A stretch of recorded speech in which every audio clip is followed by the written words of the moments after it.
बिस्मिल्लाहिर्रहमानिर्रहीम। अस्सलाम वालेकुम नाज़रीन, आप यूट्यूब चैनल देख रहे हैं। मैं इमरान खान हूँ। पहले आपको एक ख़बर पढ़ के मैं सुनाता हूँ, और ये इतनी दिलचस्प खबर है, मैं आपको लफ्ज़ ब लफ्ज़ पढ़ के सुना रहा हूँ। ख़बर यह है कि भारत की सरबराही में सलामती कौंसिल का इजलास, अफ़गानिस्तान ने तालिबान का इंफ्रास्ट्रक्चर ख़त्म करने के लिए पाकिस्तान से मदद मांग ली। अब ज़रा गौर कीजिएगा, मदद किससे मांगी? पाकिस्तान से। किसने मांगी? अफ़गानिस्तान ने। इजलास किसकी सरबराही में हुआ? भारत की। और किसको इस इजलास में जानबूझकर नहीं बुलाया गया? पाकिस्तान को। भारत भी तस्लीम कर रहा है, अफ़गानिस्तान भी तस्लीम कर रहा है कि पाकिस्तान की मदद मिलेगी तभी अफ़गानिस्तान के अंदर उनकी कोई मदद हो सकती है, या अफ़गानिस्तान का मसला हल हो सकता है, या चले ये भी मान लें अगर ख़राब भी हो सकता है तो पाकिस्तान की वजह से हो सकता है। इसके बावजूद ऐसे स्टेक होल्डर को मदऊ ना करना, ना बुलाना ऐसी मीटिंग में, इससे बड़ा कोई भोंडा मजाक हो सकता है। लेकिन यह मजाक पाकिस्तान के साथ किया गया है, और इस नौइयत का किया गया है कि इसमें बहुत सारी चीज़ें और भी हैं। यानी एक तो इन्होंने बहुत बुराइयां की पाकिस्तान के बारे में, भारत ने भी और अफ़गानिस्तान में भी, कि जितनी दहशतगर्दी अफ़गानिस्तान में पाकिस्तान कर रहा है, तालिबान को सपोर्ट कर रहा है, शिद्दत पसंदों को जो है पाकिस्तान बैकिंग कर रहा है, उनकी वजह से ये सारी सूरत हाल पैदा हुई है। ये सारा कुछ किया है। इसमें पाकिस्तान का रद्द अमल भी आया है, और पाकिस्तान को मदऊ ना करने पर पाकिस्तान के जो मुस्तकिल मंदूब हैं अक़वाम मुत्तहिदा में, मुनीर अकरम साहब, इससे पहले आपको याद है मलिहा लोधी साहिबा थी, अब मुनीर अकरम साहब हैं, उन्होंने प्रेस कॉन्फ्रेंस करते हुए कहा कि सलामती कौंसिल के इजलास में पाकिस्तान को ना बुलाना सलामती कौंसिल के कवानीन की खिलाफ वर्जी है। पाकिस्तान ने सलामती कौंसिल के इजलास में शिरकत की दरख्वास्त भी की थी, और सिक्योरिटी कौंसिल के सदर को एक ख़त भी लिख दिया पाकिस्तान ने। ख़त में कहा गया है कि पाकिस्तान 2 अशरों से अफ़गानिस्तान की सूरत हाल से मुतासिर है, इजलास में बुलाया जाना चाहिए था। NGO को इजलास में बुलाया जा सकता है तो पाकिस्तान को क्यों नहीं बुलाया जा सकता? ये बड़ा इंपॉर्टेंट मामला है। मुहाजिरीन सारे पाकिस्तान में आ रहे हैं, नेटो पाकिस्तान के गुजर के गया है, नेटो पाकिस्तान से गुजर के वापस जा रहा है, सबसे ज़्यादा दोबारा मुहाजिरीन पाकिस्तान में आएंगे, इल्ज़ामात भी पाकिस्तान पे लगते हैं, सबसे बड़ी सरहद भी पाकिस्तान के साथ लगती है अफ़गानिस्तान की। लेकिन इसके बावजूद ये भारत की अब साजिश देखें कि उन्होंने जानबूझकर पाकिस्तान को सलामती कौंसिल के इजलास से बाहर रखी। अब न्यूयॉर्क के अंदर एक प्रेस ब्रीफिंग के दौरान मुनीर अकरम साहब ने कहा कि भारत की सरबराही में होने वाले सलामती कौंसिल के इजलास में शफाफियत की उम्मीद बिल्कुल नहीं थी। इजलास में पाकिस्तान के बरक्स अफगान मंदूब को खिताब की इजाज़त दी गई। उन्होंने कहा कि अफगान मसले का फौजी हल नहीं है, पाकिस्तान ने अफगान मसले के सियासी हल के लिए हर मुमकिन कोशिश की है। पाकिस्तान अफगानिस्तान को तेज़ी से बदलती सूरत हाल जो है उस पर नज़र रखे हुए, और पाकिस्तान को बड़ी तशवीश है। पाकिस्तान ही तालिबान को मुज़ाकरात की मेज़ पे पहले भी लाया था, और अब भी पाकिस्तान इसमें किरदार अदा करना चाहता है।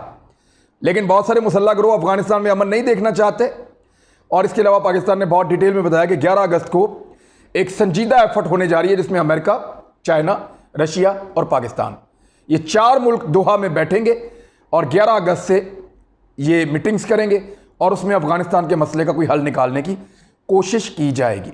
तो मज़े की बात यह है कि जिसके ऊपर तनकीद करते हैं, जिसको बुरा कहते हैं, जिसके बारे में ये मीटिंग बुलाई गई, यानी पाकिस्तान की बैशिंग के लिए बुलाई गई, पाकिस्तान को बुरा भला कहने के लिए बुलाई गई, अच्छी तरह पाकिस्तान की बुराइयां करने के बाद इन मुल्कों ने कहा कि पाकिस्तान की बड़ी मेहरबानी, पाकिस्तान हमारी मदद करे।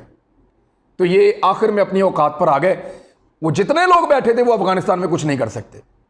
जितने लोग बैठे थे उनका अफगानिस्तान में कोई असर रसूख होता, या वो अफगानिस्तान के मसले को हल करने की कैपेसिटी रखते, तो पाकिस्तान की बुराइयां करने के बाद कभी भी ना कहते कि पाकिस्तान हमारी मदद करे। तो पाकिस्तान की मदद उन्होंने मांगी है। इस पर स्टेटमेंट पाकिस्तान के दफ्तर खारजा का भी आया है, वो भी बड़ा अहम है, मैं आपके सामने रख देता हूँ। दफ्तर खारजा ने इसको एक बड़ी संगीन नौइयत की चीज़ करार दिया है। दफ्तर खारजा के तर्जुमान जाहिद हफीज़ ने कहा कि अफगानिस्तान के नुमाइंदे ने आलमी बरादरी को गुमराह करके रख दिया है, और यह दुख की बात है कि पाकिस्तान को सलामती कौंसिल में मौक़िफ़ पेश नहीं करने दिया गया। सलामती कौंसिल में अफगानिस्तान पर होने वाले मुबाहिसे का बगौर जायज़ा लिया है, और पाकिस्तान इस इजलास में अपनाए जाने वाले मौक़िफ़ को रद्द करता है, और पाकिस्तान की दरख्वास्त जो है मौक़िफ़ देने की, उसको मुस्तरद कर दिया गया था, और ये पाकिस्तान उन तमाम इल्ज़ामात को मुस्तरद करता है जो पाकिस्तान के ऊपर यहाँ मिलजुल कर लगाए गए हैं। बहरहाल पाकिस्तान ने अफ़गान हुकूमत पे जोर दिया है कि ज़रा अपना किबला दुरुस्त करें, क्योंकि अभी हाल ही में एक और अटैक पाकिस्तान के ऊपर हुआ है। उसकी तफसीलात मैं आपको बता देता हूँ। यहाँ DGISPR ने उसके बारे में बताया कि terrorist from inside Afghanistan across the international border open fire on Pakistan military post in north Waziristan district. Pakistan army troops responded in a befitting manner during exchange of fire, one soldier got injured. Pakistan has constantly been requesting Afghanistan to ensure effective border management. Pakistan strongly condemns the use of Afghan soil by terrorists for activities against Pakistan. Afghanistan में से दहशतगर्दों ने पाक फौज की एक चौकी के ऊपर अटैक किया, एक फौजी जवान उसमें जख्मी हुए, फिर पाकिस्तान ने भरपूर जवाब दिया, उनका नुकसान किया। लेकिन पाकिस्तान पहले भी कहता रहा है, दोबारा कह रहा है अफगानिस्तान को कि वो अपनी सरजमीन को पाकिस्तान के खिलाफ इस्तेमाल ना होने दें और दहशतगर्दों को रोकें, बॉर्डर मैनेजमेंट को बेहतर करें। ये पाकिस्तान का पुराना मुतालबा है, पाकिस्तान ने दोबारा मुतालबा किया है। अब वो पाकिस्तान पे एलिगेशन लगाते हैं, उल्टा उधर से फायर हो रहे हैं। हो ये रहा है कि पाकिस्तान ने जो बाड़ लगाई है, बार बार वहां से दहशतगर्द कोशिश करते हैं कि वो क्रॉस करके किसी तरह पाकिस्तान आ जाएं और यहां पे दहशतगर्दी की कार्रवाइयां करें। भारत की बहुत बड़ी इन्वेस्टमेंट ज़ाया हो रही है, वो पाकिस्तान को पाकिस्तान के अंदर एंगेज करना चाहता है। उसके बाद अफगानिस्तान में ऐसे लोग मौजूद हैं जिनको वो पाकिस्तान के खिलाफ इस्तेमाल करना चाहता है। वो लोग दो तरीके से पाकिस्तान आ सकते हैं, एक मुहाजिरीन के रूप में, यानी अगर वहां से बहुत बड़ी तादाद में पनाहगुज़ीन पाकिस्तान में दाखिल होते हैं तो दहशतगर्द भी दाखिल हो सकते हैं। इसीलिए पाकिस्तान दहशतगर्दों को नहीं आने देना चाहता और पनाहगुज़ीनों को आने से रोक रहा है। दूसरा, किसी तरह छुप छुपा के, वॉयलेट करके, फौज के साथ लड़के या बाढ़ में कहीं जगह बना के वो पाकिस्तान में आ जाए। ये बहुत मुश्किल है और इसीलिए ये झड़प हुई है। अब जरा तालिबान की कामयाबियां आप देख लें। तालिबान ने हैरानकुन तौर पे 5 सूबाई दारुल हुकूमतों पे कब्जा कर लिया गुज़िश्ता 3 दिनों के अंदर अंदर। ये बहुत बड़ी अचीवमेंट है। हम आपको बता रहे थे कि तालिबान सूबों पे कंट्रोल कर रहे हैं, देहातों पे कंट्रोल कर रहे हैं, शहरों पे कंट्रोल कर रहे हैं, बहुत सारे ज़िले उन्होंने अपने कब्जे में कर लिए हैं, लेकिन वो दारुल हुकूमतों को छोड़ रहे हैं और वो दारुल हुकूमतों में दाखिल नहीं हो रहे थे। ये उनकी हिकमत अमली थी, क्योंकि इन दारुल हुकूमतों के अंदर गैर मुल्की मौजूद थे, फौजी मौजूद थे नेटो के, यहाँ पे मुख्तलिफ़ किस्म के जो सहाफ़ी तंजीमें, NGOs ये मौजूद थे। अब जहाँ पे उनको पता चल गया कि नेटो के जाने का टाइम मुकम्मल, तो वो अब बड़ी तेज़ी से एक एक करके सूबाई दारुल हुकूमतों पर कब्जा कर रहे हैं। 5 सूबाई दारुल हुकूमत 3 दिन में इन्होंने, तालिबान ने अफगान फौज से छीन लिए। कौन कौन से और वो कितने अहम हैं ये मैं आपको बताता हूं। एक तो जरनज, दूसरा शबरगान, तीसरा कुंदूज, चौथा सरिपुल और 5वां तालुकान। ये जो 5 सूबाई दारुल हुकूमत हैं ये बहुत इंपॉर्टेंट हैं। मैं 5 के बारे में आपको थोड़ा थोड़ा बताता हूं कि तालिबान ने इन्हें क्यों फतह किया और उससे इनको क्या फ़ायदा मिलेगा। सबसे पहले आप जरनज को देखें। ये ईरान के बॉर्डर पे है, लेकिन ये जिस सूबे में है उस सूबे का नाम है नमरूज़। नमरूज़ सूबा एक ऐसा सूबा है अफगानिस्तान का जो ईरान के साथ भी लगता है और पाकिस्तान के साथ भी लगता है, यानी पाकिस्तान में बलूचिस्तान के एरिया में लगता है और ऊपर से वो ईरान की तरफ भी लगता है। तो ये सूबा 2 मुल्कों के साथ लगता है। इस सूबे का जो दारुल हुकूमत है उसका नाम है जरनज और वो ईरान के बॉर्डर के बिल्कुल साथ है। ये इसकी आबादी लगभग 2 लाख के करीब आबादी इसकी बताते हैं और एक तजारती शहर है, बहुत बड़ा और बड़ा कामयाब तजारती शहर है। यहाँ पे बहुत ज़्यादा लड़ाई नहीं लड़नी पड़ी तालिबान को और वो कब्ज़ा कर गए, जबकि इस शहर के जो उमरा थे और जो हुक्मरान थे जो काबुल इंतज़ामिया के साथ जुड़े हुए थे वो फौरी तौर पे ईरान भाग गए एक मुआहदे के तहत। तो ये शहर उन्होंने कब्ज़ा कर लिया। जरनज तजारती शहर है। तजारती नुक्ता नज़र से अगर आप कभी भी ईरान के साथ तजारत होगी तो ये शहर बीच में एक मेन किरदार अदा करता है। दूसरा शहर शबरगान, ये दारुल हुकूमत है जौज़ान सूबे का। जौज़ान सूबा जो है ये तुर्कमानिस्तान की सरहद के पास है, यानी अगर ऊपर की तरफ आप जाएं ईरान की बॉर्डर के साथ साथ तो ऊपर तुर्कमानिस्तान आता है, हरात से भी ऊपर, बीच में हरात है, हरात से ऊपर जाके ये इलाका आता है जौज़ान का सूबा। जौज़ान का जो दारुल हुकूमत है शबरगान, उस पर कब्ज़ा कर लिया है, उसकी सरहद के बिल्कुल करीब का ये इलाका है और उसके ऊपर अब कब्ज़ा कर लिया है तालिबान ने। इसकी आबादी 1,76,000 से ज़्यादा है और यहाँ के लोग उज़्बेक ज़ुबान बोलते हैं। इस सूबे की एक और बड़ी अहमियत है, यहाँ पे बहुत बड़ी मिकदार में गैसेस हैं, कुदरती गैस बहुत बड़ी मिकदार में। और यहाँ से रशिया ने भी कोशिश की माजी में पाइपलाइन के ज़रिए से, यहाँ से अमेरिका ने भी कोशिश की कि मादनियात निकाली जाएँ। तो ये सूबा मादनियात और हाइड्रो पेट्रोलियम गैसेस के हवाले से बड़ा इम्पॉर्टेंट है। जौज़ान सूबा और इसका शबरगान जो है दारुल हुकूमत, वहाँ पे भी अब तालिबान ने कब्ज़ा कर लिया है। अच्छा, कुंदूज़ एक बड़ा इंपॉर्टेंट शहर था। मैंने आपको पहले बताया था कि तालिबान की बहुत बड़ी तादाद कुंदूज़ में मारी गई थी। यहाँ किला जंगी है, उस किला जंगी में तालिबान को ये कहा गया था जब अमेरिकन आए थे कि हथियार डाल दें आप, और आपके हथियार डालने की सूरत में हम आपको बाहिफाजत यहाँ से निकाल देंगे। तो उसके बाद जो तालिबान मौजूद थे किला जंगी में, उन्होंने हथियार डाल दिए। उन तालिबानों को बाहर बुलाया गया और बाहर बुलाने के बाद उनको कंटेनर्स के अंदर बंद कर दिया गया। उस मौसम में गर्मी बहुत ज़्यादा थी।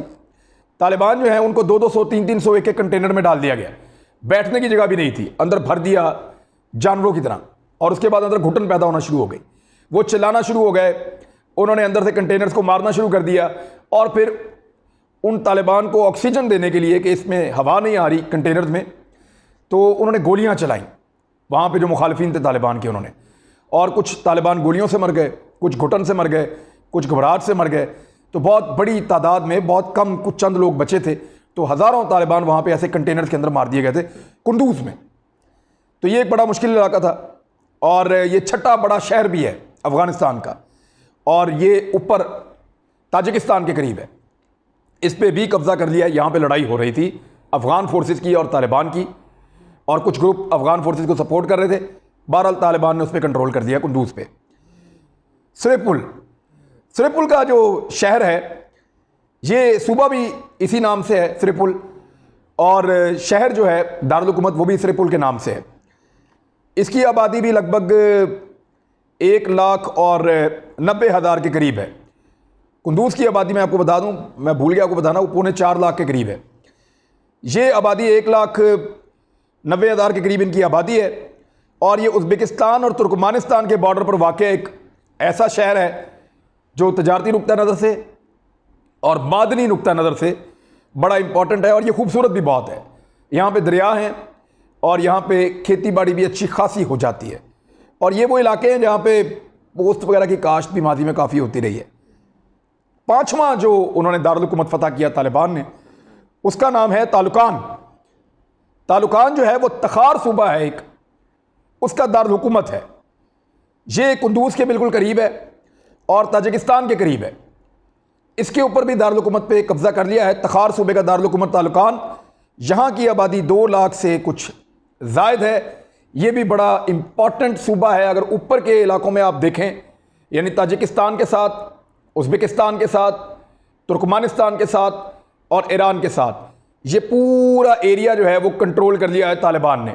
इल्ज़ाम लगता है पाकिस्तान पे, यानी चाइना का बॉर्डर सारा का सारा तालिबान के कंट्रोल में, ताजिकिस्तान का बॉर्डर सारा का सारा तालिबान के कंट्रोल में, उज़्बेकिस्तान का बॉर्डर सारा का सारा तालिबान के कंट्रोल में, तुर्कमानिस्तान का बॉर्डर तालिबान के कंट्रोल में, ईरान का पूरा बॉर्डर तालिबान के कंट्रोल में। सिर्फ एक बॉर्डर है जो तालिबान के कंट्रोल में नहीं आ रहा, और वो पाकिस्तान के साथ अफगानिस्तान का बॉर्डर है।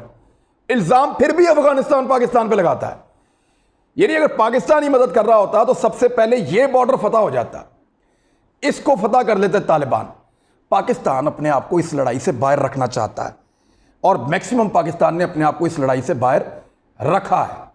अगर पाकिस्तान इस लड़ाई का हिस्सा होता और किसी एक ग्रुप का साथ देता तो दूसरे ग्रुप को अच्छी खासी तकलीफ होती, बल्कि नानी याद आ जाती। तो पाकिस्तान के पास एयरफोर्स भी है, पाकिस्तान के पास बाकायदा हर किस्म की कमांडोज हैं, हर किस्म की ऑपरेशनल फोर्सेज हैं, और पाकिस्तान का बॉर्डर लगता है उस मुल्क के साथ।